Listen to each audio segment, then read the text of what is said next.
que diz a obra espírita sobre a transição, no sentido de quais são os sinais que ela tem?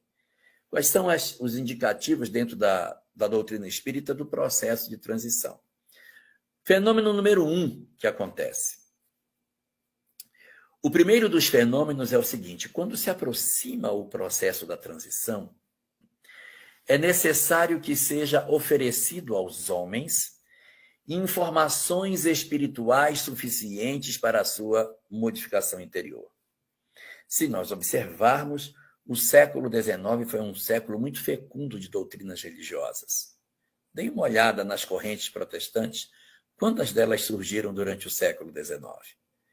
E além do espiritismo, surgiram várias outras doutrinas daquilo que se chama pensamento New Age, ou Nova Era, ou ainda chamado de espiritualismo moderno, que são várias correntes de pensamento que não são espíritas, mas que possuem princípios próximos dos princípios espíritas. Você vai encontrar vários iniciados que criaram determinadas doutrinas no século XIX, exatamente como resultado desse processo de transformação. Precisa que a humanidade desperte.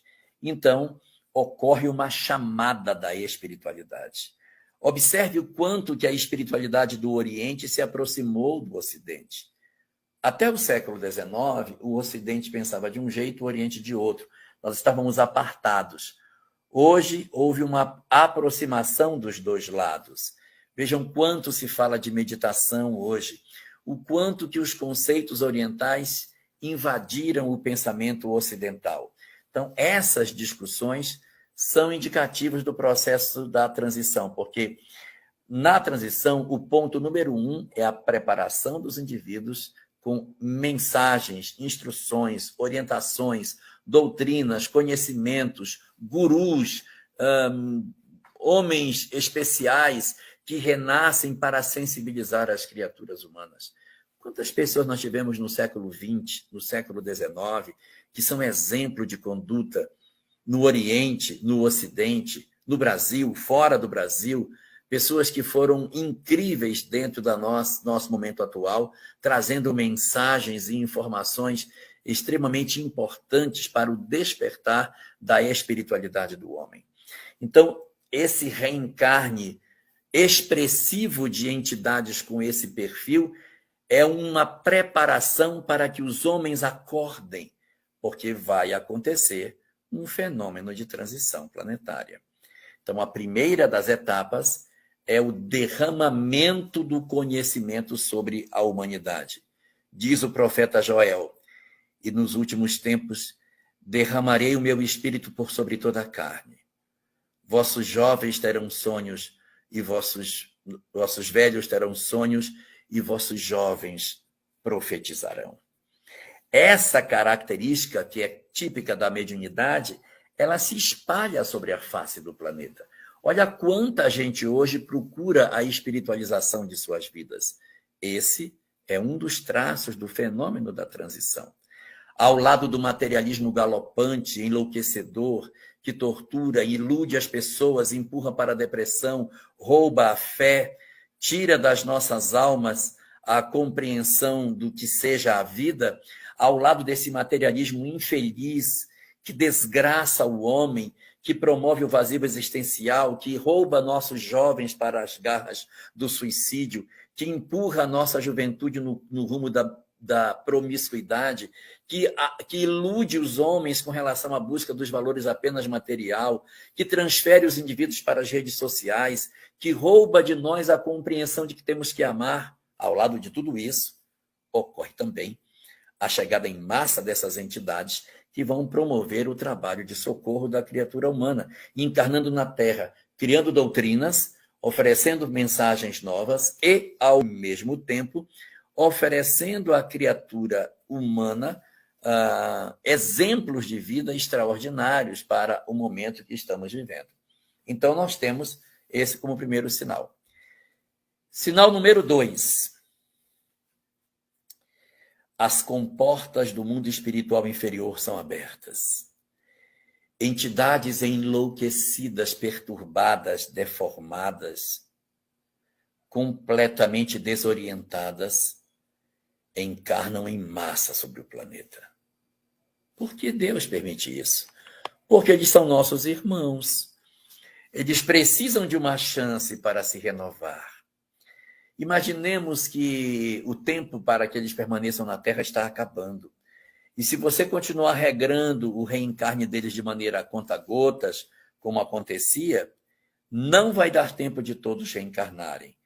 Então, as portas do mundo espiritual inferior são abertas e entidades horríveis, de conceitos profundamente nefastos, de ideias horrorosas, renascem sobre o planeta, e nós estamos assistindo os fenômenos da intolerância religiosa, que hoje não conseguimos entender por que ele acontece.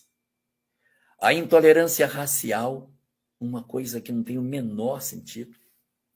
Intolerância política, até o Brasil, gente, até o Brasil, que sempre foi um país que sempre lidou com bastante indiferença para essas questões políticas, hoje vive o processo de polarização inimaginado há anos atrás.